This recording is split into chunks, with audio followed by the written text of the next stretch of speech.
en ce gouvernement. Et à travers la motion de blâme déposée par le chef de l'opposition, on exprime les doléances du peuple. Monsieur le Président, ce gouvernement nous a promis un avenir meilleur, un miracle économique, mais on constate qu'on vit un cauchemar. On a devant nous un gouvernement sans direction et les différentes mesures annoncées dans les précédents budgets n'ont pas résolu les grands soucis de notre économie. Beaucoup d'entreprises ont malheureusement cessé d'opérer. Le taux de chômage a grimpé. La roupie a perdu sa valeur à une vitesse inouïe. Et la vie à Maurice est devenue très chère. Les gens, et surtout ceux au bas de l'échelle, n'arrivent plus à joindre les deux bouts. Il y a un désespoir au sein de la population. J'avais dit lors de mon discours du budget 2020 que les pauvres deviennent plus pauvres et ça devient beaucoup plus difficile à vivre à Maurice. Certains dorment le ventre vide et les récentes protestations qu'on a eues dans différentes régions de l'île est un signe que les gens ont faim.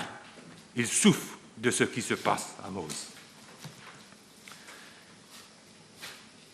Il faut que ce gouvernement vienne avec de meilleurs sentiments pour le peuple mauricien et avec de vraies mesures pour relancer l'économie. Monsieur le Président, le gouvernement n'arrive plus à stabiliser la roupie vis-à-vis des devises étrangères. Le dollar américain coûte aujourd'hui 18% plus cher qu'en novembre 2019. L'euro coûte 13% plus cher qu'en novembre 2019. Monsieur le Président, le peuple mauricien est remonté et ils sont en colère et on blâme ce gouvernement quand ils ont augmenté le prix du gaz par 33%, soit une augmentation de 60 roupies. Le prix de l'essence par 33% depuis décembre 2021. Le prix du transport a augmenté entre une fourchette de 25% à 42%. Et aujourd'hui, j'ai une pensée spéciale pour les self-employed qui doivent débourser de l'argent du transport chaque jour pour aller travailler. J'ai en tête les maçons, charpentiers, peintres, électriciens, plombiers, car certains travaillent le matin pour pouvoir manger le soir. Grammatin travaille pour manger à soir. Le prix des médicaments a augmenté énormément. Je vais venir qu'avec deux exemples. Je vous donne l'exemple pour les diabétiques, les médicaments pour les diabétiques. Forxiga, 10 mg se vend à 1807 roupies, soit une augmentation sur le prix de l'année dernière. Novomix et Novorapid se vendent à 2077 roupies, soit 100% d'augmentation sur le prix de l'année dernière. Aujourd'hui, Monsieur le Président, le budget d'un pensionnaire pour les médicaments tourne autour de 6 à 7 000 roupies mensuellement. Certains Mauriciens ne savent plus comment payer le loyer et l'électricité. Et puis encore, on entend que le prix du courant va aussi augmenter. Il ne faut pas tout mettre sur le compte du Covid-19 et le conflit de la Russie et de l'Ukraine. Monsieur le Président, les Mauriciens ne sont pas dupes. Et on ne va pas accepter que certains légumes sont chers. Aujourd'hui, j'ai payé 3 chayotes. Chayotes à 129 roupies. Pour les gens qui ne savent pas c'est quoi chayote, ce sont chouchous. 3 chouchous pour 129 roupies. 129 roupies pour une aubergine. Are you going to table it? I can table it. I can table it. Yes. Yeah. 129 roupies pour une aubergine. Ah, I can table this also.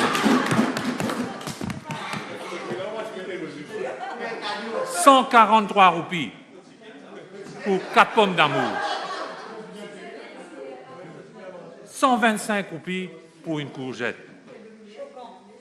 128 roupies pour 4 carottes. 240 roupies pour 340 grammes de piment curry. Aujourd'hui, ça m'a coûté dans les 1000 roupies pour ces quelques légumes. Monsieur le Président,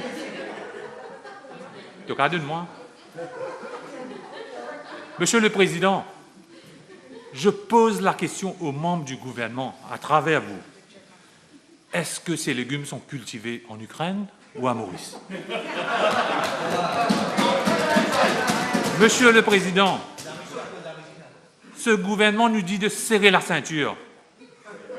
OK? Mais il fait que le contraire. Ceinture dans la main.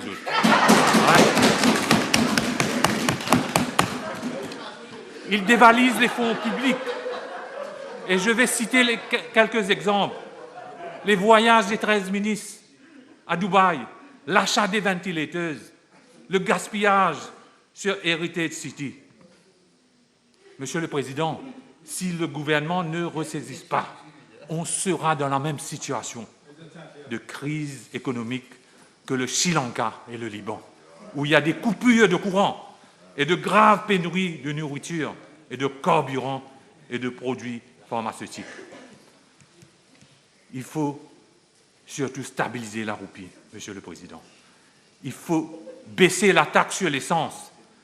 Il faut conscientiser les gens à consommer plus les produits locaux. Et il faut aider les pauvres à travers les vouchers. Try to conclude. Yes, I'm finishing. Monsieur le Président, au moment du vote de cette motion, je demande aux membres de la majorité de bien vouloir réfléchir sur les points suivants. Depuis qu'ils sont au gouvernement, Monsieur le Président, est-ce que l'économie de Maurice va dans la bonne direction? Est-ce qu'il y a un avenir pour les jeunes à Maurice? Est-ce que les Mauriciens ont appauvri? Est-ce que la corruption a augmenté?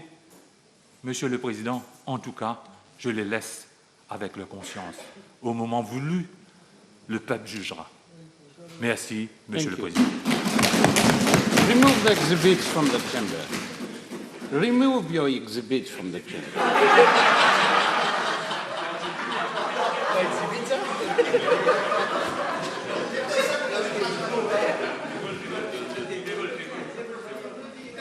Mr. Speaker, sir, monsieur avec ce prix-là, super bon, c'est travail bien. Looking at the wording, Mr. Speaker, sir, looking at the wording of this motion of no confidence, I'm a bit surprised.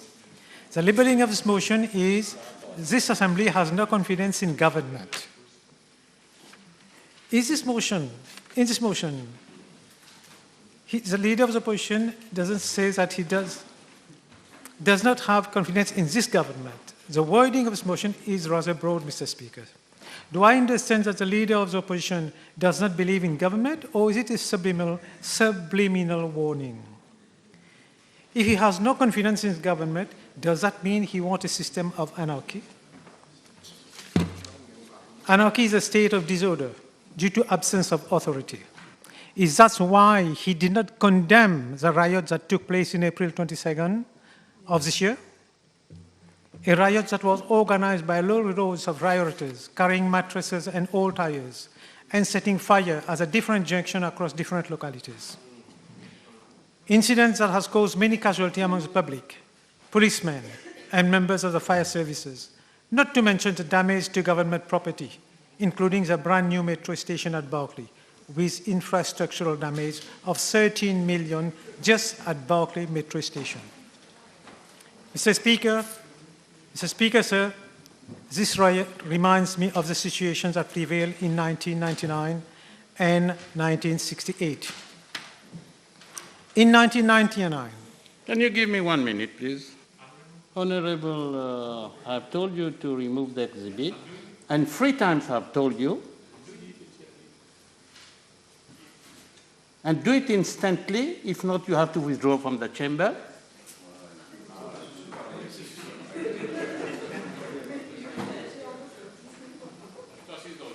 Then if everybody will bring cows and goats and everything, the price is going on, everything the price is going on. Please continue. In 1999, after the death of Kaya, a riot is spread to Condos, Goodlands, and many other localities, causing damage to property and loss of innocent lives. Similarly, the riot in 1968, which I personally witnessed. At that time, I was 16 years old, and I was residing in Planveat. I experienced at first hand how innocent people lost their property, have their house burned down, and some eventually lost their lives. This happened in both Rosbois and Planveat, Mr. Speaker, sir. It was mainly the innocent people from this region who lost their lives. Do I understand that this is what the leader of the opposition wants? As far as I remember, he has not yet publicly condemned this riot. Do I take it that the leader of the opposition condoned what happened 3 weeks ago? Nowadays, we have people who are posting on the social media the address of policemen who arrested somebody. What is the message behind publicly putting this post? Is it to incite people to go and attack the policeman and his family at his residence? But I see the leader of the opposition did not have anything to say about this particular policeman. You would agree, Mr. Speaker, sir, it is the first time we have reached such a low. This is from educated individuals who are very much aware of the possible consequence of their action. Mr. Speaker, sir, are we going to relive the Azo Adelaide episode? From what has been happening 3 weeks ago, it's obvious that the extra-parliamentary opposition want to have a state of anarchy and insurrection. But what has surprised me is the reaction, or rather, the non-reaction of the leader of the opposition. Do I get the impression that the leader of the opposition wants such an anarchic situation to develop in Mauritius? Mr. Speaker, sir, we are living in a democratic society. If the opposition does not agree with the government, at the next election, they can vote to remove the government. But you do not try to remove the government by fueling riot and violence. In a democratic society, we change the government through the ballot box, but not by the bullet. Mauritius has always had the reputation of being a peaceful and democratic society. Let's keep it like this. Let's not change the government by violent means. Once we go down this lane, we will destroy our beautiful island where c'est un plaisir de vivre. Mr. Speaker, sir, since the beginning of 2020, we have been severely impacted by COVID-19 pandemic. And in the last 3 months, the war in Ukraine, which has worsened the situation. In 2019, we had about 1.4 million tourists, whereas last year, we had only 183,000 tourists who visited Mauritius. We know how the situation has severely impacted on the financial situation of this country. We all know how the price of petrol has gone up in the world, on the world market. The price of crude oil recently reached a peak of US $140, though now it has settled down to around, I think, 120 US dollars. As we know, when the price of petrol goes up, it has a cascading effect on the price of transport and eventually on all the commodities that we import. Neither the COVID-19 nor the Ukraine war was the doing of this government. We all know it, except the opposition party. When the COVID-19 pandemic hit Mauritius, right from the beginning, the government and the chairmanship of the Prime Minister insisted that we are going to do everything to save the lives of our citizens, even though that's going to cost us a lot financially. In fact, well before the COVID-19 pandemic, the government has been trying to improve the financial situation of the population, especially people on the lower rung of the ladder. Have we forgotten that this government introduced the minimum wage starting from, I think, 8,000 rupees and is now 11,000 rupees. And the old age pension, which has increased from 3,600 to 9,000 rupees now. This was well before the COVID-19 pandemic, Mr. Speaker. Sir.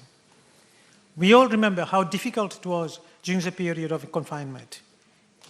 In spite of the situation, government provided food pack to vulnerable groups, wage assistance scheme to workers in different industries, and the self-employed assistance scheme to people working in the informal sector. Government injected around 500 million in national budget twice in order to subsidize the price of basic commodities and essential items due to the soaring price at the level of the international market. Mr. Speaker, sir, members of the opposition do not realize, or do not want to realize, that we are among the few countries in the world to come up with such exceptional economic measures to boost up our economy during these 2 years of pandemic, which has caused havoc across the world. Mr. Speaker, sir, if you allow me to take 1 or 2 points about the point raised by the leader of the opposition. Firstly, about the postponement of the municipal election. As you are aware, the election was due in by June 2021. But we all know at that particular time, we were still having a large number of COVID cases and even a number of deaths. The number of COVID cases were increasing. Was it possible to have election in this situation? This year also, we have postponed the election to June 2023 at latest. I repeat, this is at latest. If the government feels that we can do the election before that date, I'm sure we will do it. Mr. Speaker, allow me, remember who postponed the general election in 1972. Why was it postponed? Who postponed it? Was there any epidemic at this time? Similarly, the municipal election was due in 2011. Why was it postponed to December 2012? What was the reason? Again, was any COVID at that particular time? Mr. Speaker, sir, some people have short memory, or maybe, let's say, selective amnesia. Now coming to COVID cases, the leader of the opposition said that we have to stop wearing masks and decrease the precautionary measures that we have been taking against COVID. We know, Mr. Speaker, that we have different strains across the world. We know what happened to Shanghai recently and how it was Shanghai was completely locked down. If we do have a relapse of COVID in Mauritius, he will be the first person to blame the government. He's trying to tell us to decrease the precautionary measures we are taking. But in case there is a relapse, a resurgence, he'll be the first person to blame the government. According to the leader of the opposition, whatever the government do regarding COVID is wrong. It was the same for COVID vaccination. I think somebody else mentioned it earlier. Firstly, it was said the vaccine was dangerous. There was a campaign to discourage people from doing the vaccine. The second reason is that some of the vaccine was not approved by WHO. Thirdly, they asked the population not to sign the consent form. Fourthly, the vaccine doesn't protect you against different variants. All sorts of excuses were used to discourage the population from taking the necessary precaution, Mr. Speaker, sir. Another point which was raised by the leader of the opposition, in 2012, when he was a Minister of Finance, he was congratulated by Moody's and the World Bank, I think. Now, he's coming to say, if he was in government, nous aurions augmenté la pension de vieillesse et introduire les salaires minimum. When they were doing so well, when he was doing so well in 2012, why did he not increase the old age pension? The pension at that time was 3,600, and it is this government that increasing to 9,000 rupees. Similarly, for the minimum wage, some workers at that time were earning, Mr. Speaker, 1,500 rupees per month. And what did he do for them? He was congratulated, I'm happy for him, by Moody's. But what did he do for the old age people at that particular time? What did he do about minimum wage at that particular time? But today, when we have increased the minimum wage initially to 8,000 and now to 11,000, now he's complaining that it is not enough. I think he should have done it when the country was doing so well, but he did not do it.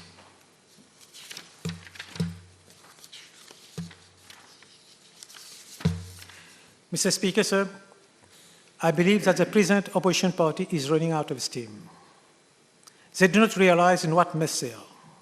An alliance that cannot even decide who is going to lead the opposition alliance in the next general election is trying to bring emotion of no confidence against this government. On the other hand, the population knows that since 2014, when we came in power, we have been working to improve the lots of our population. We have had two major and unprecedented problems which the world has not witnessed in the last 75 years, Mr. Speaker. That is the COVID-19 pandemic and the war in Ukraine. But despite all the difficulties, the government has done and is still trying to do its utmost to improve the life of our citizens. And we are not out of the woods yet, Mr. Speaker, sir. God knows what's going to happen in Ukraine. If that situation gets worse, and it looks like it, if we go into a third world war, it's not far-fetched. We just have to realize how catastrophic that's going to be, not just for Mauritius, for the whole world. Before concluding, sir, I would like to quote a survey that was carried out by Mauritius and Istra Council and was published 2 days ago. The first question: to which political party do you feel closest to? The Mouvement Socialiste Mauritian recorded 18%. That is, 18% of the sample feel closest to MSM. And as for PMSD, only 1%. The next question: who would you vote as the next PM? Pravin Jagnat, 21%. Xavier Duval, 2%. Third question: which party alliance would you be willing to vote if there's a general election tomorrow? Alliance de l'Espoir, MMM, PMSD, Rochibade, Nando Buddha, 1%. That is only 6 people out of 600 of a sample. MMM and plus Alan Ganou and Steve Obigadou, 11%. From this result, it is already clear the population has, without the slightest doubt, already voted a motion of no confidence against the opposition, Mr. Speaker. Sir.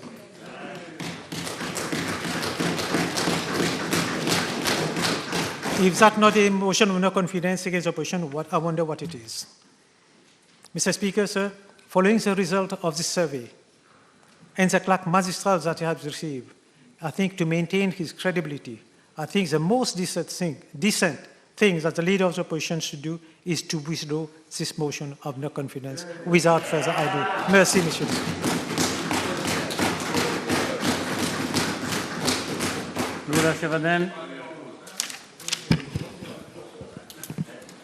Merci, Monsieur le Président. Monsieur le Président, j'ai 15 minutes pour mon plaidoyer à l'occasion de cette motion de blâme qui a été présentée par le leader de l'opposition. Au sein du Parti travailliste, nous soutenons la motion de blâme contre le gouvernement. Cette motion de blâme, Monsieur le Président, est présentée dans un contexte particulier. Il est un fait qu'en 2022, le peuple souffre énormément. C'est un fait que la population s'appauvrit de jour en jour, que le doute est dans le pays et que le gouvernement n'a plus la confiance de la population. Cette motion de blâme, il faut bien le dire, n'est pas présentée contre un ministre, n'est pas présenté contre le ministre de la Santé, contre le ministre du Commerce, contre le ministre des Finances, ou même contre le Premier ministre. Cette motion de blâme est présentée contre l'ensemble du gouvernement, parce que l'ensemble du gouvernement mène ce pays vers la déroute. J'ai écouté 12 orateurs qui m'ont précédé. Des ministres, le ministre des Finances, le ministre du Commerce. J'ai écouté le ministre de l'Agriculture disant à l'honorable Bagouane qu'il est coupé de la réalité. Quand j'ai écouté le ministre de l'Agriculture, l'Attorney General, alors que le pays, les gens dans ce pays mangent un repas par jour, alors que certaines familles n'arrivent pas à finir leur fin de mois, alors que tous les prix des alimentations dans le supermarché, l'honorable Sikien vient d'en faire la preuve, augmentent, alors que les médicaments pour les retraités augmentent criminellement. C'est dommage, alors que la ménagère attend du ministre de l'Agriculture des solutions, des réponses à leurs interrogations. Le ministre de l'Agriculture trouve important le pin sur la veste de l'honorable Béranger. Important pour dire, alors que nous attendons des solutions. C'est cela qu'on appelle couper de la réalité. Et notre devoir en tant que l'opposition, c'est pas simplement de critiquer, mais aussi d'attirer l'attention du gouvernement par ce cri du cœur. C'est pour ça que certains observateurs ont qualifié les désordres de ces dernières semaines des désordres de la faim. Et le coût de la vie dans ce pays, Monsieur le Président. La population comprend très bien qu'il y a une guerre entre la Russie et l'Ukraine. La population comprend très bien que le Covid est passé, nous avons passé par des moments difficiles. Le père de famille comprend très bien que le monde entier, le prix de l'huile augmente, le prix du charbon augmente, les matières premières augmentent. La population comprend, il comprend. Les Mauriciens, les jeunes et les Mauriciens en général lisent, regardent la télé. Mais ce qu'ils ne comprennent pas, messieurs les ministres, monsieur le Président, c'est qu'au même moment qu'on demande à cette population qu'il faut qu'il serre la ceinture pour payer son carburant plus cher, en un mois, pour payer le gaz ménager plus cher, pour payer le métro, pour payer le taxi, pour payer le bus, pour payer les médicaments, alors que le ministre du Transport vient de dire « la population comprendra ». Oui, la population comprendra.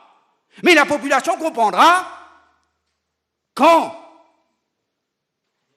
13 ministres partent à Dubaï pour le Jalsa de Dubaï, alors que vous demandez à la population de serrer les ceintures. La population va comprendre quand, au CUB, pendant 6 ans, nous avons créé 3 subsidiaires qui ont englouti 1,2 milliard de roupies. Et ce matin, le ministre de l'Énergie est venu confirmer que 2 subsidiaires seront en faillite, seront fermés, alors que le gouvernement a investi 1,2 milliard de roupies. Comment la population peut comprendre quand nous savons ce qui est arrivé au stade de Côte d'Or, autour de 5 milliards de roupies, et le Pan Blanc, le Save City Camera, 19 milliards de roupies. La population se pose des questions. J'ai écouté le vice-premier ministre Esnou. Il disait que la situation est grave. Oui, monsieur le ministre. L'opposition, nous sommes responsables, nous comprenons que la population est grave. Mais est-ce le moment, monsieur le vice-premier ministre, de launch un tender pour la rénovation du bureau de votre ministère? Est-ce le moment? Est-ce le moment, là, actuellement, alors que le pays passe des moments difficiles? La police vient d'acheter 25 berlines neuves pour les PPS ou pour les ministres? Est-ce le moment, Monsieur le Président, que la population passe par des moments difficiles? Les milliards de la MIC sont dilapidés sans transparence. Servez de cet argent, la population comprendra. Donc, Monsieur le Président, la population est une population intelligente. Mais la population se pose des questions. La population se pose des questions, Monsieur le Président, comment, dans notre démocratie, dans ce pays, un député écrit au directeur général de la Mauritius Broadcasting Corporation et une journaliste est suspendue, elle perd son emploi. Est-ce possible en 2022 que la population puisse comprendre, puisqu'une journaliste n'a pas pris la carte de visite de l'honorable Denou, elle est suspendue, elle perd son emploi à la MBC. C'est cela que le peuple, la population se pose des questions.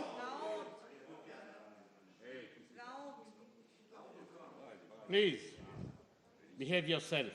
Don't interrupt the member. La ménagère,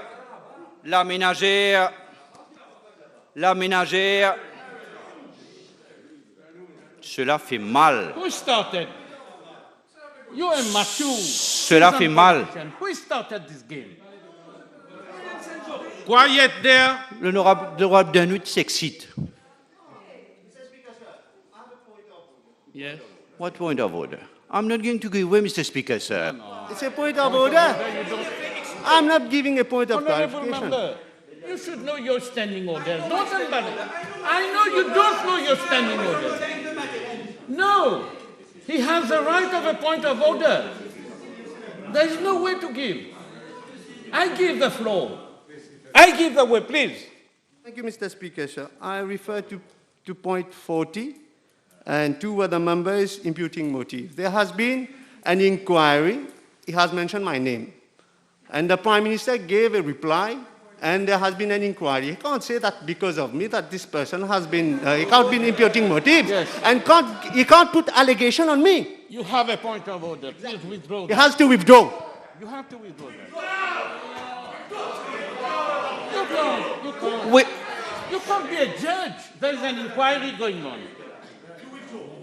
You can't be a judge. L'honorable député a écrit la MBC pour demander de sanctionner la journaliste, oui ou non?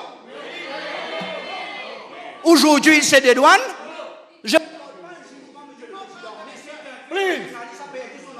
Please, I'm asking you to withdraw that.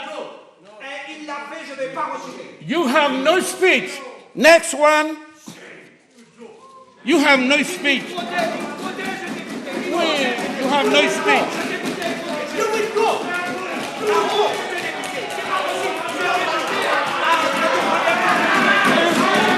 Withdraw from the chamber. Withdraw from the chamber. Withdraw from the chamber.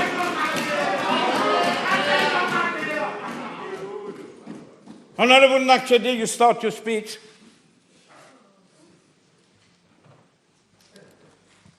Thank you, Mr. Speaker, sir.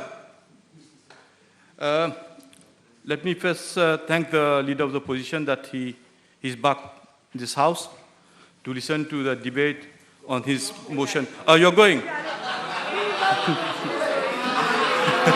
The mover is going. Okay. The problem. Yet again, Mr. Speaker, it's given me a great satisfaction that he was here up to that time. Nearly half past 10, because normally after his PNQ he disappears from this house, so that doesn't make any difference. A motion of no confidence on this government, Mr. Speaker, sir, at this point of time, when we should be working together to face the new normal, is shameful. As if the census of the weekend paper was not enough for the Leader of Opposition to withdraw his motion. So let me bring my contribution, and Mr. Speaker, sir, I will start from the very beginning. In November 2019, we went in an election. There were three major blocks. I still consider the MMM as one of the major blocks, despite that in several constituencies, the MMM candidates have not been able to recover their deposit, the tiers caution, comme on dit. There was one in number 9, and all the 3 in number 7, and elsewhere again, also. So, Mr. Speaker, sir, with 3 blocks, it was clear that none of them was going to get more than 50% of the vote. We, the Alliance Mauricien, we got 37%. The others, they got what they got. So we all got a minority. But, Mr. Speaker, sir, what makes the difference is that we got the majority of the minority. Whereas they got the minority of the minority. And they are doing a very simple mathematics, that is 100% minus the 37% that we got. And they are telling everyone that they have 63% of the population with them. But what you don't tell the population is that there were 22% of the population which didn't cast the vote. So if you remove the 33%, the 22 from the 63, it means that you got only 41%, and that all of you together. Et avec ces 4%, vous êtes comme si la grenouille qui se veut faire aussi grosse que le bœuf. And now they are behind the election municipal. Ça aussi, ils ont gagné battre. And this is what we must understand and explain to the people. And since then, they are using all sorts of tactics to tarnish the image of this country. They came with petitions, which one after the other was thrown away. In one instance, they did get a recount. But then what happened? The country lost money because it was taxpayers' money, and MMM lost a member. Mr. Speaker, sir, in the constituency number 9, the MMM got only 5% of votes, more than the Pochimalin, as highlighted by Honorable Kolan Develu some time back. During his intervention on the COVID-19 bill on the 13th of May 2020, the then leader of the opposition, Dr. Honorable Boulel, mentioned, I quote, "Do not forget electoral petitions are before the court to contest the legitimacy of this government," end of quote. What I want you to understand, Mr. Speaker, sir, is that since the 8th of November 2019, the opposition's major concern is to create confusion in the mind of people and have recourse to all sorts of anti-democratic means to contest the legitimacy of this government. Other attempts of electoral petitions did not work. Now they are coming with this motion. Mr. Speaker, sir, on 23rd October 2019, the leader of Alliance Mauricien, Honorable Pravin Kumar Jagnat, presented its manifesto with 15 measures. And we just completed our 2 years. We are nearly approaching to the mid-mandate. And here is our bilan. Malgré les contextes difficiles, on a maintenu l'éducation gratuite, on a maintenu la santé gratuite, on a maintenu le transport gratuit. Et en plus de ça, Monsieur le Président, d'après nos manifestes, on a appliqué le rapport du PRB comme promis.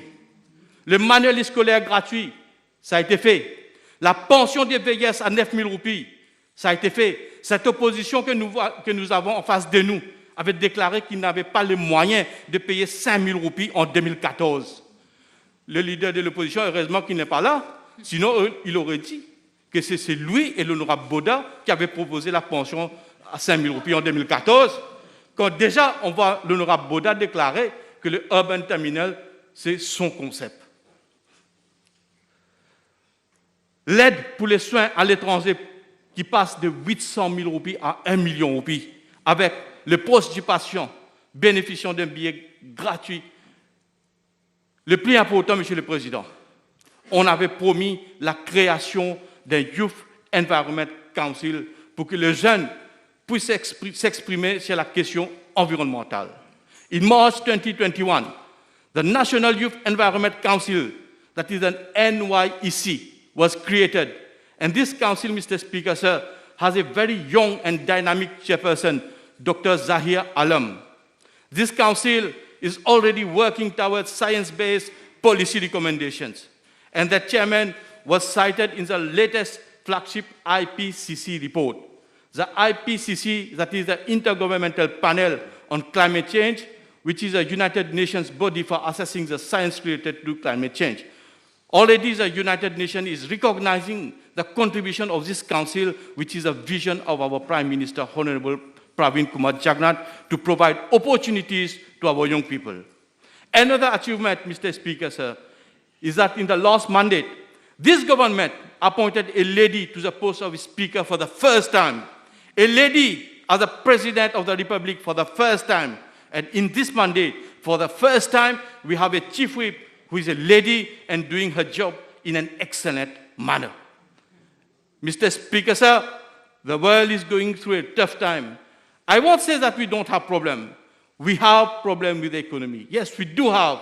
But what would you expect when your major pillars of the economy, like the tourism industry, is not operating at its optimum and didn't work at all for about 18 months? And when it is started to pick up, some people who are close to the opposition, don't worry, I won't call them Chatwa de l'opposition. They organize manifestation in front of the parliament to request tourists not to come to Mauritius. Is that the fault of this caring government? Kotnun Fote, the honorable leader of the opposition mentioned the participant of the riot who was injured this morning when he moved his motion. But not a single word for the policemen who were injured while discharging their duty. Not a word on the damages to our infrastructure, which we, the taxpayers, are going to pay. Why? And why this government is trying to say that the people who participate in the riots are against us. But it was Honorable Shakil Mohammed who was insulted and called to move away when he tried to take a political gain during the riot. Even during this debate, listening to the members on the other side of the house, we get the feeling that they're praying for Mauritius to become like Sri Lanka. That's what the wish that they have for the country. And I heard a lot about MIC. The MIC, Mr. Speaker, sir, is here to ensure an orderly and balanced economic development of the country and the stability and soundness of the financial system by assisting corporations or companies incorporated in Mauritius which are financially distressed as a result of the COVID-19 pandemic. Now, if you compare this to the stimulus package, Mr. Speaker, sir, you will see the difference. The stimulus package was a means to give away money to those who were close to the then government and without any need of reimbursing that money. The MIC financing is a loan which will have to be reimbursed. Once you get the loan, the MIC will have a representative on the board of these companies and follow how the money is used. The whole world suffered during the pandemic, and we will continue to feel its effect up to we don't know when. The effect was global, but the measures taken by different governments across the world were different. A small island, a small economy like ours, despite all the constraints, we came up with several such measures which are unique, like, for example, the wages assistance scheme, the self-employed assistance scheme, measures to protect employment, or all the characteristics of a caring government. We are not abusing of public funds, Mr. Speaker, sir. And talking of abusing of public funds, Mr. Speaker, sir, that reminds me of a letter sent to the press in April 2000, when one Mr. Eric Christopher, who explained from Switzerland, he sent that letter to explain how public funds were misused by the then government. Mr. Speaker, sir, whether you are in the opposition or on the side of the government, you still have a duty towards your country. And the duty is to tell the truth. We just saw an example by Honorable Sikyan. We understand that the susu and aubergine and kotomili, the price have grown up. But what's it not explain? Even these vegetables are grown here. The fertilizers we import. And that has a cost. The cost for producing these vegetables have grown up. So that they won't go and tell the public. They will tell lies. Unfortunately, the honorable members of the opposition and even those who are outside are not telling the truth to the people. You may recall, when we came with the COVID-19 Act, it was said that the bill infringes upon personal liberty. Today, after 2 years, we see that there is nothing as such. When we came with the IBA Amendment Act, again the opposition left no stone unturned to terrify the population, making them believe that there is no democracy in Mauritius. But that's not all, Mr. Speaker, sir. Mauritians have voted for a caring government with a vision. On this side of the House, we are doing the utmost to face the prevailing situation. We will continue to be by the side of our population and care for them. Mr. Speaker, sir, we shall not forget the unprecedented measures that this government has implemented, like the portable retirement gratuity fund, negative income tax, minimum wages. We provided our people with dignity. We abolished the salary of 1,500 rupees, not only abolished, but also made it illegal. We are valorizing our people. We are not like others, encouraging and using them for our own benefits to walk on the street, to set fires on mattresses by making them believe that it's the government who is behind the increase in prices. And this is a dangerous game that the opposition is playing, Mr. Speaker, sir. Some honorable members in this House even mentioned that the government was using the COVID-19 pandemic to bring laws which were against the workers. Honorable Utim, on the 13th of May 2020, mentioned the following, I quote, « Le gouvernement s'apprête à voter pour une loi anti-travailleur, une loi qui remet en question les droits acquis, une loi qui, au lieu de les protéger contre les licenciements abusifs, les rend plus vulnérables à la merci du patronat. » End of quote. But Mr. Speaker, sir, after he said that in this House, a few months later, on the 29th of August 2020, we saw very well where the patronat was situated. On a vu qui c'est qui avait sponsorisé cette masse de vulgarité. Talking of per diem, Mr. Speaker, sir, let me remind this House that the cost of overseas travel of the leader of PTR when he was the Prime Minister amounted to 206 million rupees. And for one trip to India in 2014, the per diem that was paid to him was 2 million rupees. The sister of the ex-PM was paid 3 million rupees as per diem for the year 2007 to 2008. Ça qui appelle amuser. Amuser et abuser. Monsieur le Président, on voit aujourd'hui une opposition qui a fixé comme objectif de se rassembler malgré les divergences d'opinion qu'on voit chaque jour. Le rassemblement est guidé par la blessure de leur ego lors des dernières élections législatives. Ce qui les rapproche, c'est cette haine contre le Premier ministre qui, avec cette victoire du législatif de 2019, les a fait passer pour des leaders dépassés. Et c'est cela qui les motive, avec cette haine rassembleur, de présenter aujourd'hui cette motion de censure remplie d'antipatriotisme et de malhonnêteté. Une opposition déraillée et engourdie, dirigée par des forces occultes. Et cela me fait les accorder cette citation de Daniel Conflans. Je cite, « Un homme politique malhonnête, c'est comme un cerf-volant. Il est gonflé de vent, il se porte de belles couleurs pour séduire, et lorsqu'il vole, il est en général manipulé par quelqu'un qui tire les ficelles. » Fin de citation. Monsieur le Président, quand à nous de ce côté de la Chambre, nous tendons la ficelle à la population, quand on est guidé par leurs aspirations, on est là pour les servir, pour leur offrir un avenir brillant. On est là par amour pour nos enfants, par amour pour notre pays. On est là qu'on a confiance qu'il y aura un demain meilleur. So before I end, Mr. Speaker, sir, I request that this motion shall not be allowed in this House, and I am sure that my friends on this side are not going to vote for it, as this motion is just an attempt to mislead the population, and the mover has only political motive underhand. On this note, I thank you, Mr. Speaker, sir.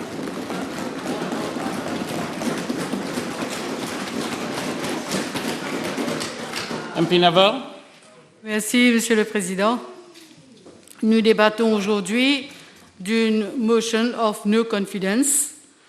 Le leader de l'opposition a donné les raisons d'une telle démarche et il importe que Maurice soit gouverné par un gouvernement responsable ayant à cœur l'intérêt et le bien-être de la population. J'ai écouté avec attention l'orateur qui m'a précédé, et également le ministre, l'honorable Asnou, s'ils étaient aussi forts, pourquoi refuser de donner les élections municipales? Vos conseils municipaux sont déjà en péremption. Si des élections générales devaient avoir lieu aujourd'hui, ce gouvernement prendrait un mauvais coup. Dans le contexte de scandales pendant la pandémie sur l'achat de médicaments, de grosses dépenses dans des projets de métro et le gaspillage des fonds publics. Monsieur le Président, le 22 avril, il y a eu des manifestations dans différentes régions du pays. Les familles sont inquiètes face à la montée du prix de carburant et ses effets cascades sur les produits alimentaires. Il y a aujourd'hui une crise du coût de la vie. 2 ans et demi après les élections législatives, au cœur même de son mandat, il est devenu évident que les promesses n'ont pas été tenues.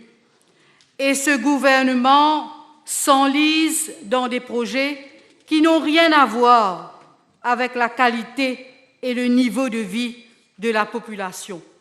Ce gouvernement est complètement déconnecté de la réalité du peuple. Il est en déphasage complet du quotidien de la famille mauricienne. Les promesses du gouvernement n'ont pas été tenues. La distribution de l'eau 24/7, par exemple, la pension de vieillesse à 13 000 roupies, le public advertisement pour tous les postes, surtout les postes de responsabilité, et j'en passe. Nous faisons face au spectre de l'appauvrissement. La cherté de la vie entraîne une paupérisation de la population, dont la classe moyenne, qui peine à joindre les deux bouts. Le pouvoir d'achat baisse avec la hausse continue des prix. Du coup, les Mauriciens n'achètent que les produits essentiels et les moins chers et sont à l'affût des promotions dans les supermarchés. Des commerçants menacent de ne plus importer. Des entrepreneurs ferment boutique. Des travailleurs perdent leur emploi. Prétexte, le Covid, ou alors ils ne sont pas vaccinés. Des familles peinent à survivre. Elles vivotent grâce aux dons de certaines ONG, à l'instar de Caritas, et des compagnies du secteur privé s'y sont mis de la partie en distribuant des food packs aux plus nécessiteux. Le pays est confronté à plusieurs défis. La flambée des prix, les factures de plus en plus fortes, l'inflation entraînant une forte baisse du niveau de vie, et les consommateurs ressentent la pression. L'inégalité croissante entre les riches et les pauvres, les effets des changements climatiques, l'éducation non inclusive, de nouvelles modalités imposées par le ministère des Finances concernant l'octroi de fauteuils roulants, de lunettes ou d'appareils auditifs aux personnes du 3e âge et les personnes handicapées. Avec un montant de 5 000 roupies, il est impossible de se procurer d'appareils auditifs qui coûtent pas moins de 40 000 roupies. Et en même temps, ils doivent trouver de l'argent pour s'acheter des médicaments qui coûtent des yeux de la tête. Ces défis, Monsieur le Président, exigent un leadership responsable et intègre. Or, ce gouvernement met l'accent sur des projets de prestige et oublie les choses qui sont beaucoup plus importantes pour la population. Il ignore les besoins de la population tels que l'emploi, le pouvoir d'achat, la lutte contre la corruption dans nos institutions, un service qui laisse à désirer dans les hôpitaux et la situation dans le secteur de l'éducation.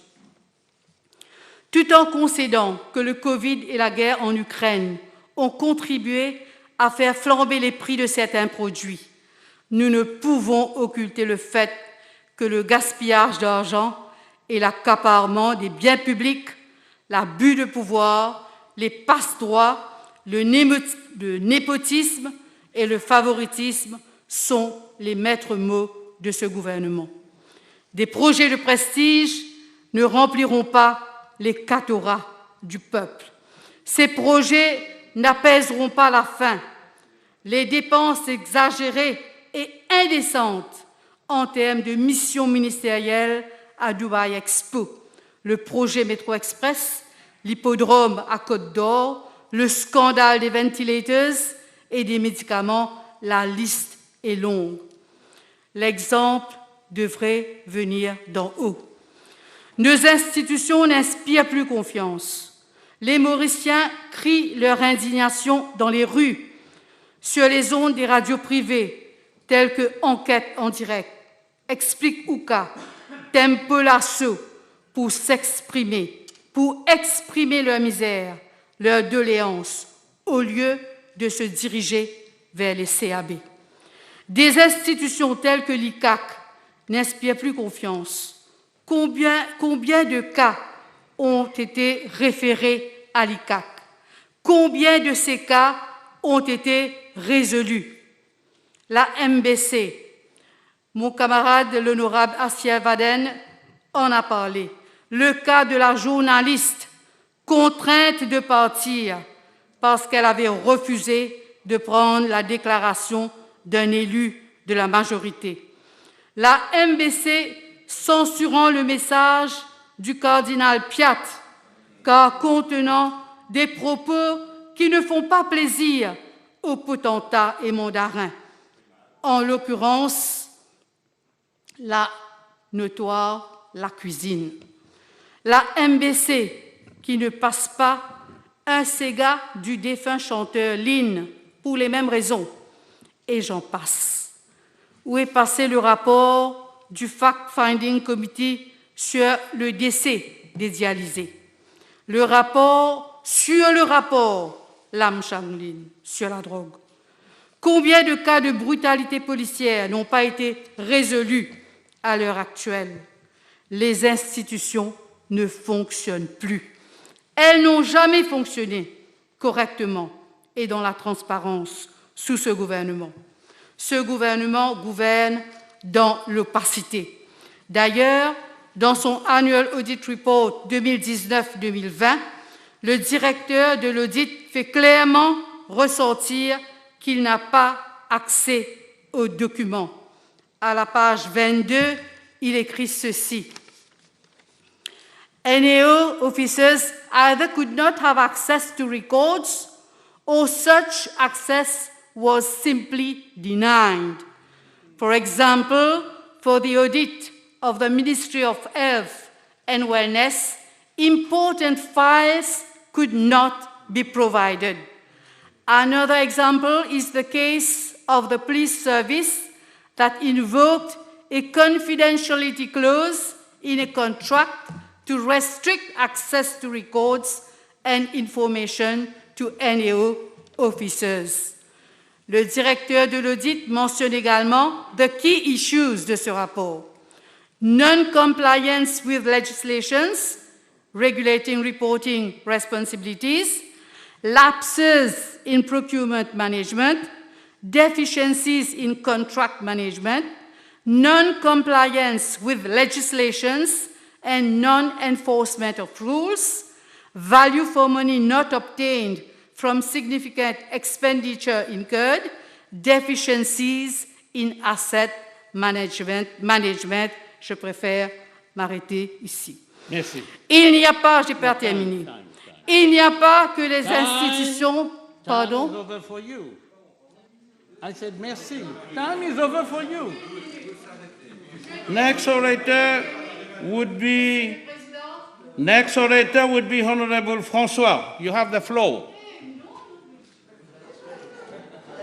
Thank you very much, Mr. Speaker, sir, for the opportunity to contribute to today's debate on this motion of no confidence in government. On the 21st November 2019, I took my oath of allegiance in this House after I was democratically elected to serve our Republic and the nation for this mandate 2019-2024. When I was thinking on behalf and what to deliver in my speech today on this motion as a Rhododendron parliamentarian in government, it was a kind of challenging, principally for me not to depart from the values and principles of OPR party. As a binding principle for OPR, we do not interfere in the political partisanship at national level. Though OPR do share cordial relationship from both sides of the House, we don't have any qualms to supporting any central government following any OPR National Assembly election victory. The Honorable Prime Minister Dr. Badayachi regularly reiterated that we are in a period of exceptional times that requires exceptional measures that go beyond the usual constraints by exceptional decision-making in the name of crisis resolutions. Mr. Speaker, sir, as a matter of comparison, are we on the same social-economic footings as Sri Lanka today, who's on the brink of bankruptcy? Suspended payments of foreign loans, severe shortage of essential goods, and so on. Are we in a critical situation to be bailed out by the International Monetary Fund? The Speaker, sir, Government Program 2019-2024 defines this government vision for this mandate. Today, when we realize that there is a shift in certain decisions taken as a matter of urgency to reprioritize some of the commitments in the present unexpected and even unprecedented circumstances. We are in a time of inclusive recovery. Our government spending must be carefully prioritized on safety nets to curtail social crisis, health, housing, and education by targeting the most vulnerable of our society. Mr. Speaker, sir, having said so, my intervention today with in mind the ideology to debating constructively on the motion of no confidence in government, not simply to provide a comfortable majority in support of the Prime Minister and government to defeat the motion. Rather, it's a great opportunity for me as an OPR government member to reiterate the vision, commitment, accomplishment, and the road ahead for a better future for our Republic as responsible and stable government. Mr. Speaker, sir, from crisis COVID-19 to ongoing climate change and now Russian invasion of Ukraine, government are responsibly asking and telling people to alter their behavior and make great sacrifices, yes, c'est sincere, of short-term satisfaction and immediate benefits if we have positive expectation on longer-term outcomes of public policies. Let me remind us all that in this difficult period of crisis, government, the nation, and all the population are surely enduring the burden of the consequences, and that should not open doors for a negative shift of a societal political intoxication to our detriment. Mr. Speaker, sir, I agree with government decision to stay focused on major structural transformations underway. Firstly, very important for green transition, for food security, production and nutrition as economics of life. Nous avons beaucoup la terre agricole et nous sommes capables de planter pour nourrir nos pays. Nous avons planté plus sous Michel Siken. Mr. Speaker, sir, you will recall this great motive since 1976, still valid today. Par contre, le manger qui sorti dehors, contre le manger qui sorti dans la terre. Otherwise, Mr. Speaker, sir, l'argent prenant, mais manger pas prenant pasté. Secondly, innovation and digital revolution as a new development model, rightly advocated by Honorable Malgobin during the Assises de l'Innovation 2022. This is a future model. I note in the Global Innovation Index 2021, tracking innovation for the COVID-19 crisis, Mauritius ranked first in Africa, 52 in the world among 130 countries. This is meaningful achievements despite all odds. Mr. Speaker, sir, an important foundation for this motion is trust in government. Since the pandemic began, There is a perception that trust in government has fallen, despite people recognize the need for government to help solving fundamental problems in crisis situations. People outside, Mr. Speaker, sir, are tired of political instability, and more than ever, the nation requires a reinforcement of social, political Mauritianism consciousness instead of factionalism and fragmentation of our society, which is a threat to our collective progress and prosperity. Our nation requires an awakening of its collective responsibility to meet people's expectations for stable governance and not the same unpatriotic political rhetoric which deepens societal division and divisiveness. Mr. Speaker, sir, government recently responded to rises in prices and high cost of living pressures, increasing petrol and groceries for households due to external factors. My question is government not doing enough despite all its limits? We are in a global situation of painful uncertainty, of painful misunderstandings, public frustration, violent protests, which in these cases create the temptation of political scapegoat instead of a structured system of national dialogue. Mr. Speaker, sir, to strengthen our social and economic fabrics, I feel the necessity for an open national dialogue for an indivisible nation by all political parties in this country, private sectors, civil societies, and especially our young generation. Kristalina Georgieva, director of IMF, recently stated in an article, crisis upon crisis, how the world can respond. Also referred by Honorable Padayachi, and I quote, she said, "The actions we take now together will determine our future in fundamental ways." It reminds me of Bretton Woods in 1944, when in the dark shadow of war, leaders came together to envision a brighter world. It was a moment of unprecedented courage and cooperation. We need that spirit today as we face bigger challenges and more difficult choices, end quote.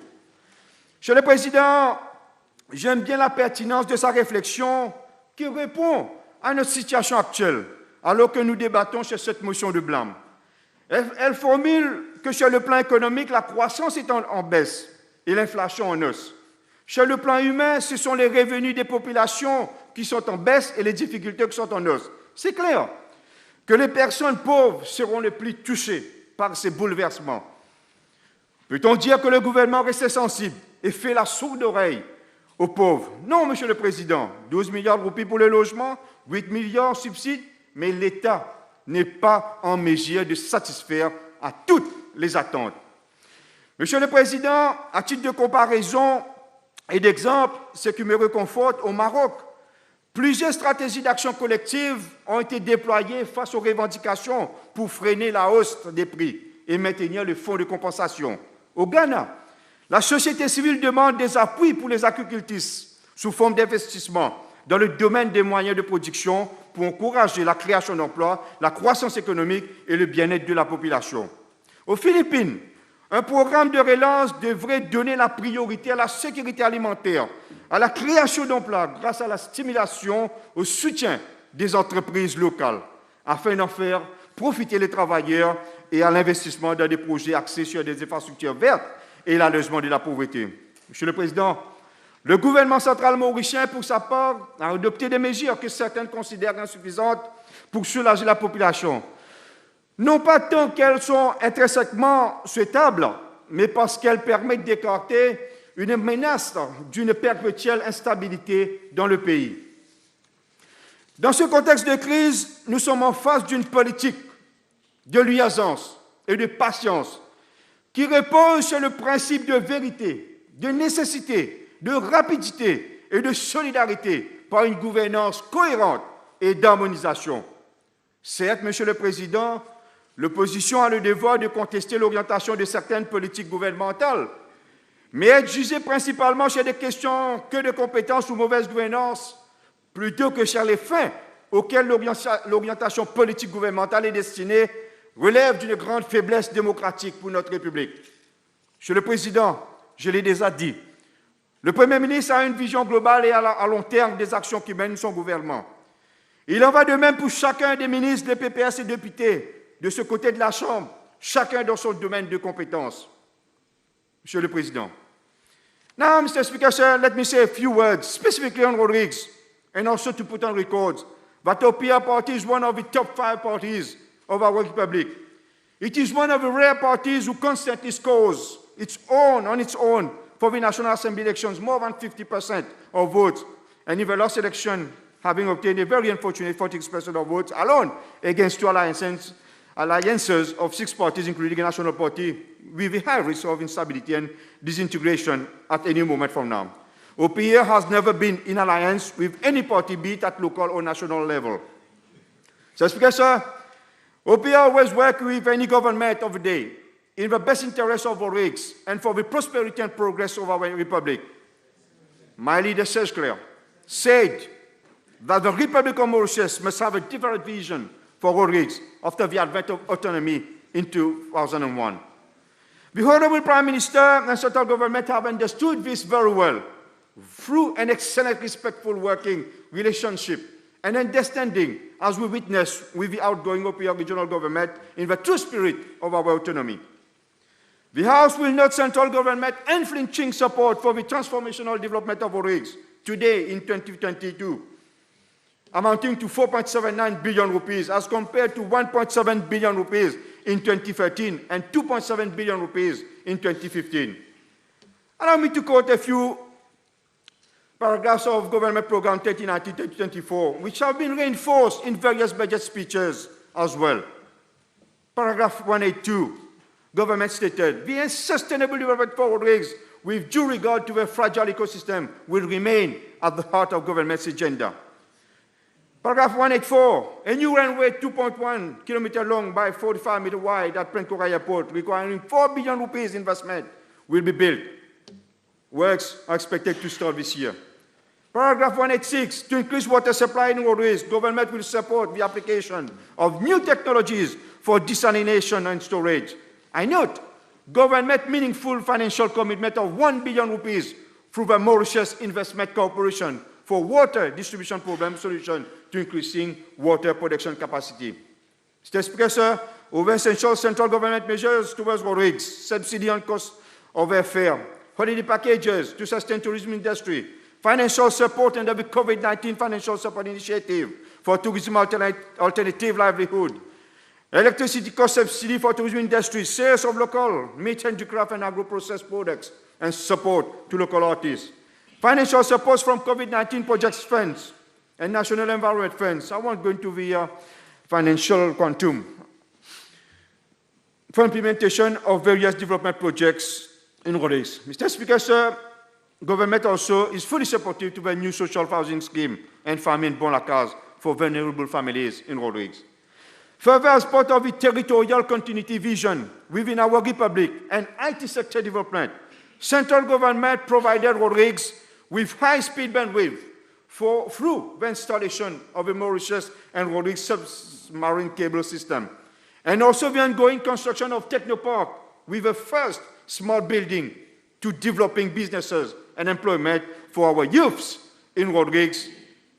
Fiber to home service is a reality. Government commits also through the road rig subsidy fund approximately 160 million rupees in 2031 to subsidize petroleum products, namely mogas, gas oil, dual-purpose kerosene, liquefied petroleum gas, and also ration rice, flour, and cement to keep these products in road rigs at par with their respective retail prices prevailing in Mauritius. Monsieur le Président, le budget 2022-2023 sera bientôt présenté au Parlement.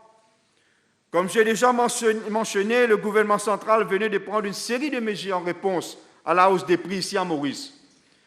Dans le même élan, je voudrais, au nom de l'OPR, mon collègue l'honorable Léopold, et en mon nom personnel, faire une requête pressante au ministère des Finances d'envisager d'ajuster le fret entre Maurice et Rodrigue, qui est actuellement à 20%, à un meilleur taux pour soulager la population de Rodrigue face à l'augmentation du coût de la vie à Rodrigue. Il s'agit d'un appel très urgent. Mr. Speaker, sir, let me also thank the Honourable Prime Minister, Honourable Pravin Jagnnath and Government to allow me, as Parliamentary Private Secretary for Rigs, with regards to implementation of costly major drains projects construction to remedy the flooding problems in many flood-prone areas through the National Development Unit. The population of Rigs is extremely grateful for the consideration given in this process of saving lives and facilitating them. Bon travail peut continuer.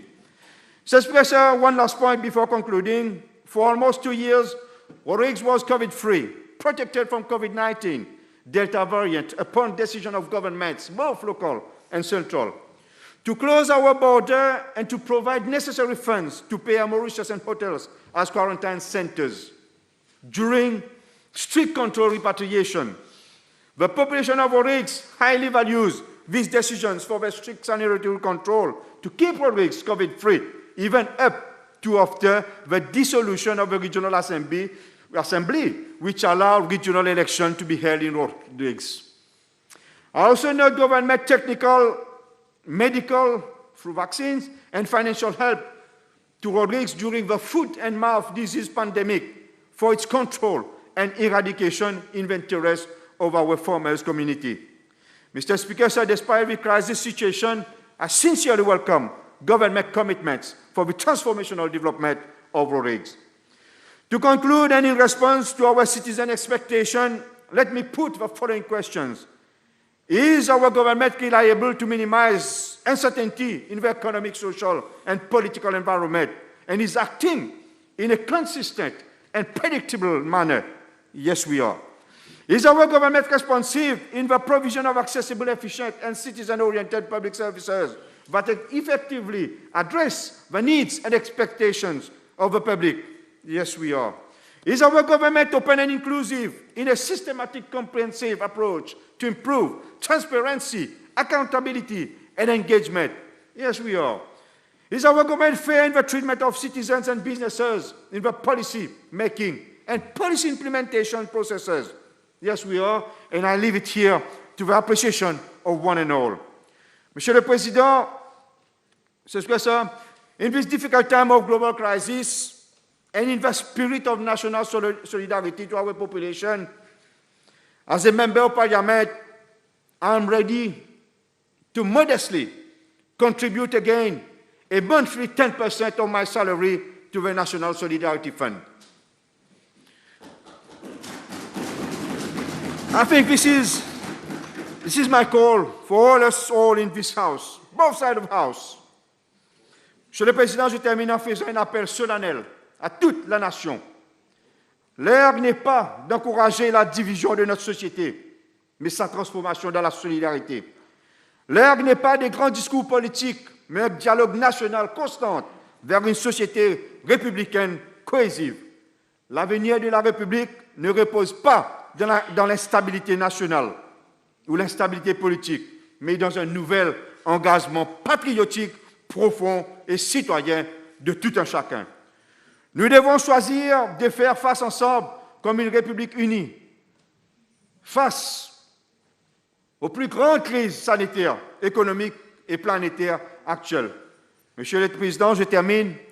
Au nom de l'OPR et les 56% de votants qui ont voté pour nous à Rodrigue pour ce mandat 29 et 24, mon collègue de l'honorable Léopold et moi-même, en tant que PPS pour Rodrigue, face à cette motion de blâme, nous avons le devoir et la conscience collective de soutenir pleinement l'honorable Premier ministre et le gouvernement central dans l'intérêt de la République et de Rodrigue. Monsieur le Président, sur ce, vive la République de Maurice. Je vous remercie pour votre attention.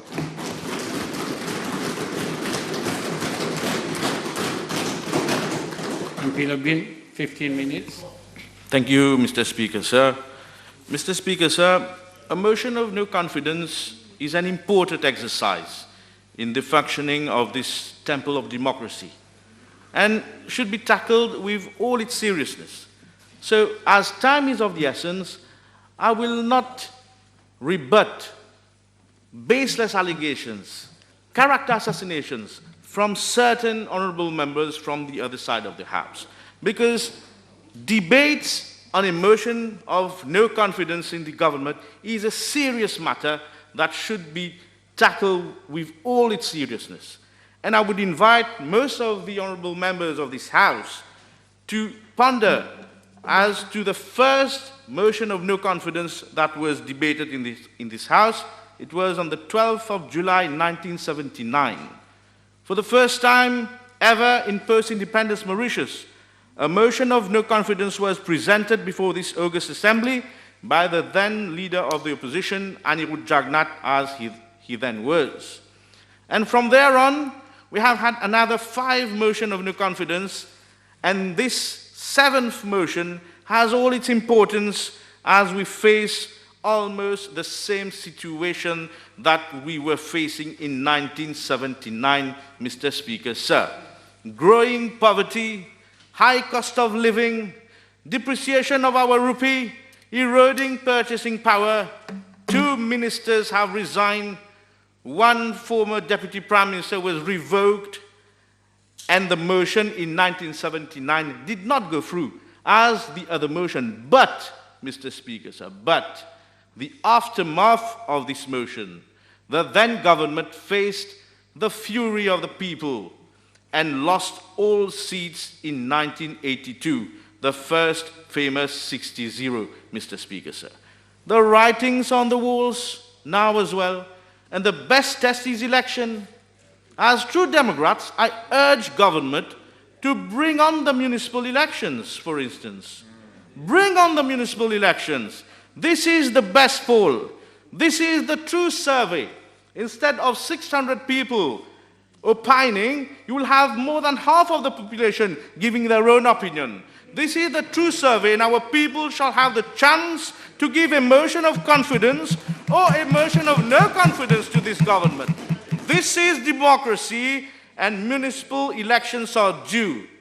Mr. Speaker, sir, when we turn on the radio or scroll down your phone, and the big headlines belong to COVID, but when this latest version of the plague drops off the front pages, another story is set to take its place.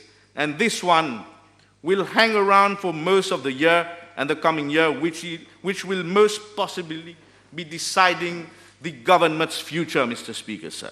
The cost of living crisis that our people are facing is about to shape our politics in a way that it hasn't for decades. Whether certain members like it or not, this will happen. This will change the politics of this country. That is why this motion of no confidence has all its importance. The Honourable Leader of the Opposition has provided in great details facts and figures, Mr. Speaker, sir, as to how our people are suffering and why this government is being insensible and no immediate actions are being taken to alleviate same. Mr. Speaker, sir, various examples have been provided by various speakers from this side of the House. I would take a few. In Spain, for example, Mr. Speaker, sir, VAT on household energy bills has been lowered from 21% to 10% until June, while taxes on electricity have been cut from 7% to 0%, 0.5%, Mr. Speaker, sir. France has, from the 1st of April, and that for 4 months, provided a fuel discount. Germany, Mr. Speaker, sir, passed a raft of measures to help households cope with the cost of living crisis, including a cut to tax on fuel for 3 months by 30 cents for petrol and 14 cents for diesel. And all taxpayers in Germany, Mr. Speaker, sir, will receive a one-off €300 payment to help with the rising cost of living, with a further €100 for each child and an additional €100 for anybody receiving state benefit. And this is the trend in all major democracies, Mr. Speaker, sir, like Sweden, Belgium, Netherlands, New Zealand, the UK, Ireland, for instance. This is what we from this side of the House have been advocating right from the beginning through PNQs, through PQs. Bring immediate measures. Mr. Speaker, sir, it is worth here quoting Abraham Lincoln when he said, "Leave nothing for tomorrow, which can be done today." And today, Mr. Speaker, sir, we have to reduce tax on petrol and diesel. Today, we can do it. Give an extra allowance to our pensioners. Today, We can do it. Increase the national minimum wage today. This can be done, Mr. Speaker, sir. The Honourable Leader of the Opposition has explained with facts and figures. And with regard to democracy and the rule of law, Mr. Speaker, sir, restraining public debates and ignoring the public outcry with regard to the repressive approach being adopted with the use of laws like recently amended the Police Act, the Public Health Act, the Quarantine Act, amongst others, are not acceptable by our people anymore. Mr. Speaker, sir, democracy can no longer continue to take the back seat. In the same vein, with the abuse being made of the provisional charges policy by the police, yet this government is keeping silent and condoning this practice. Since 2018, Mr. Speaker, sir, this government has announced that it will be bringing to this House the Police and Criminal Justice Bill. And that bill shall contain, amongst others, a code of conduct for the police. This is a bill that should be brought to this House with a certificate of urgency. And yet, Mr. Speaker, sir, yet the population continues to succumb and suffer to politics of fear and repression. Breaches to the rights to privacy by snooping on political opponents and their families. The Leader of the Opposition vividly portrayed the directives being given to our police constables to take at least 5 contraventions per day for those not wearing protective masks in public. As if, Mr. Speaker, sir, contraventions have become a new pillar of our economy. Mr. Speaker, sir, in these unprecedented times, it is not just economic policy, health policy, and social policy that require creativity and innovation. Our democratic structures need to be equally responsive, Mr. Speaker, sir. The spirit of our Constitution should also be upheld. The 3 pillars of our Constitution, the legislature, Parliament, the executive, the judiciary, should be able to live up when faced with adversity. We need major constitutional reforms, Mr. Speaker, sir. We need to bring systemic changes, as rightly pointed out by Honourable Béranger. And this can only happen by going back to the people. Listen to the voices of our people. La voix du peuple, c'est la voix de Dieu. Mr. Speaker, sir, now is the time to bring meaningful change to the system. And this motion is a stepping stone for this government to redress their acts and doings. Be less arrogant and overconfident and engage in public consultation. Listen to the cry of our people. And do not jubilate on mere surveys and opinion poll, because 1 week is a long time in politics, my friend. So let us seize this opportunity to make those constitutional changes that we badly need. Bring same to the House for debates. This is what we should do in this August Assembly. We need a government for the many, Mr. Speaker, sir, not for the few, as it is now. Thank you, Mr. Speaker, sir.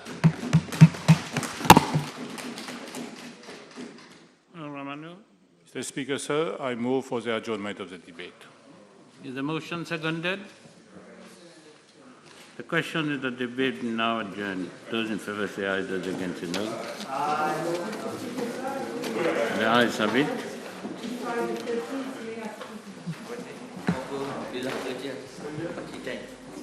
Mr. Speaker, sir, I move for the adjournment of the House for Friday, 13th May at 3 p.m. The question is that the House be adjourned to Friday, 13th May at 2 p.m. Those in favour say aye, those against say no. Adjournment matter? No adjournment matter. So the House stands adjourned.